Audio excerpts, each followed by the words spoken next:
Good afternoon. We're going to go ahead and call our meeting to order. This is Monday, March 9th, 2026. It's a special meeting of the Cabell County Board of Education, and I would ask that you would stand with me for the Pledge of Allegiance. I pledge allegiance to the flag of the United States of America and to the republic for which it stands, one nation, under God, indivisible, with liberty and justice for all. We'll get right into 2.1, delegations to be heard. We have one, Lauren Hensley.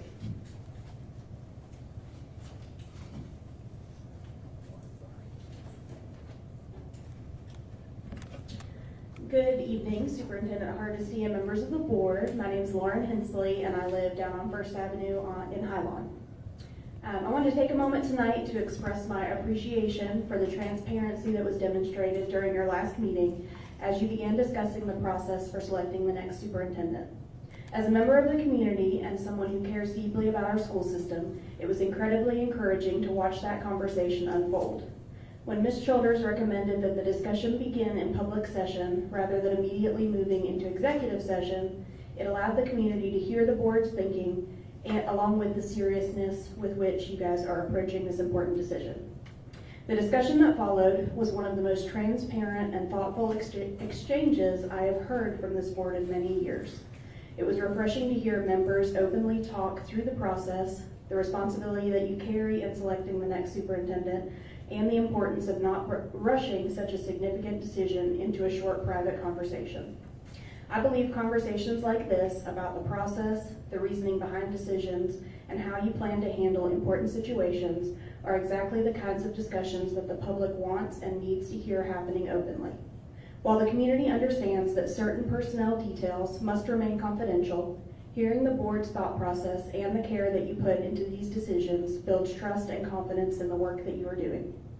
Allowing the public to hear your reasoning and your commitment to taking this process seriously goes a long way in strengthening that trust. I especially want to thank Ms. Childers for encouraging that initial public dialogue. Because of that leadership, the community had the opportunity to hear a meaningful discussion about the path forward. Thank you all for the time and care that you put into this process and for the openness that you demonstrated during that meeting. I just wanted to let you all know that it was noticed and appreciated. Thank you.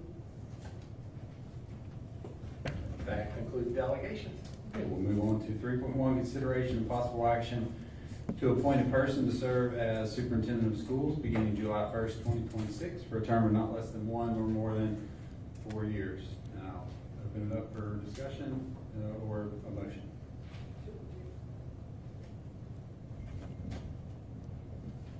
I have heard it suggested that we name all 6 people who have turned in letters. And I've given that a lot of thought. And I've asked people who have been in hiring positions, people who have been hirees. So I talked to a variety of people. And I got a consensus that it wouldn't be best to name all 6 people.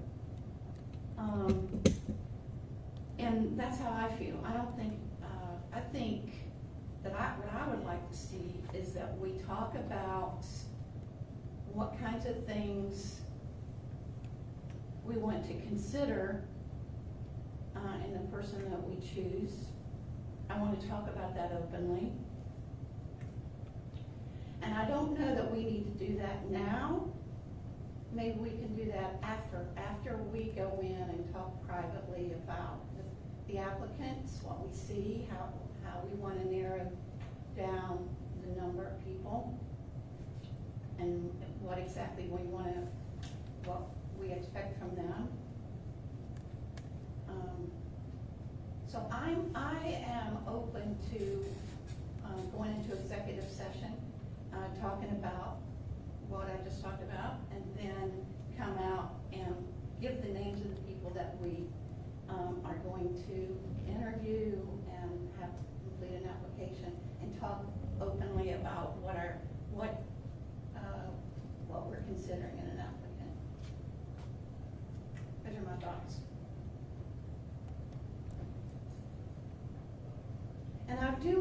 say I appreciate when I did ask that we be transparent. It was my suggestion, but I will say that all board members participated in that. That was really, I loved how you each shared your thoughts and your concerns and your desires and how you wanted to handle it. So Lauren named me, but all of us participated in that, and I appreciated it very much. And I echo what you say, but I also, everything should be transparent. But I'm glad that it is realized that some things do need to be held in private discussions. Well, I'm glad that we took the time, instead of going into executive session that evening, we just got the names. And I studied those names all weekend. I mean, I went over and over and over those names. And I think that was the right way to do it. We know now what we have, and I think we should pick whatever, like, if we wanna pick 3 to interview or whatever, I think we can decide that in executive session too. But, those are my feelings on it. How do y'all feel about naming the 6 candidates? I think that's fine. I don't think there's anything wrong with naming the candidates. There's 6 people. What harm would it do? I mean, only one person's gonna get it. I mean, so why not let everybody know who signed up for it? That's my feeling. How about we consider announcing the names of all 6? Yes. Let me take that again. How about we consider announcing the names of all 6 applicants, then go into executive session, delve into these letters and other information that we want to share with each other, and hopefully arrive at a number of people from the 6 that we would like to interview and ask for a formal application. Come out and announce that. If we announce, Possible. okay, I'm just talking, I've never been through this before. So my thoughts are, if we name all 6, and then we come back out and say, okay, but we're just interviewing these 2, do we explain why we're not interviewing the others? How do we transition from 6 to 2 publicly? Or is it necessary to explain that? What are your thoughts? Well, we have 6 candidates, and in the past, I'm not sure, Rhonda, how many candidates we did interview, but it was more than 6. Don't you think, do you remember? When Brian was one of the applicants, we had many applicants. 30 applicants. Did we have 3? 30. 30. They had a lot. 30. Well, we didn't interview all 30, I'll tell you that. We dwindled it down, but we did have quite a few. We've only got 6 people here. They've taken the time, they've been with the county for a lot of years. I see out there people that I know that I've worked with for a lot of years, and I think they deserve to be heard. And so I'd like to hear all 6 of them. I've given some thought about whether we should name all candidates, everyone who sent a letter of interest or not. I kind of feel the same way as you. I'm not sure that we should. I think there maybe there's room for a distinction between submitting a letter of interest and formally applying for something. All we've asked for thus far is a letter of interest. So we haven't, gone too far into the process. However, I think if I understand things correctly, that if somebody really wanted to know the names of the 6 candidates, they could, because it would be considered public information, and it could be requested, and we would have to provide that. So Exactly. I don't know that we have, any reason to not name them, because it could be public information. As far as an explanation, like if we were to go from 6 to 2 or 6 to 3 or whatever, I don't think that, I think if we speak to what we're looking for in a candidate, and we come to a conclusion that these 2 or these 3 best fit that, I don't think we really need any other explanation as far as, why other candidates may not have been considered. I think as Mary said, there are 6 people who have expressed interest, and only one of them could possibly be the choice. And so, I don't think we necessarily have to give an explanation of why the other 5 didn't make it to the end.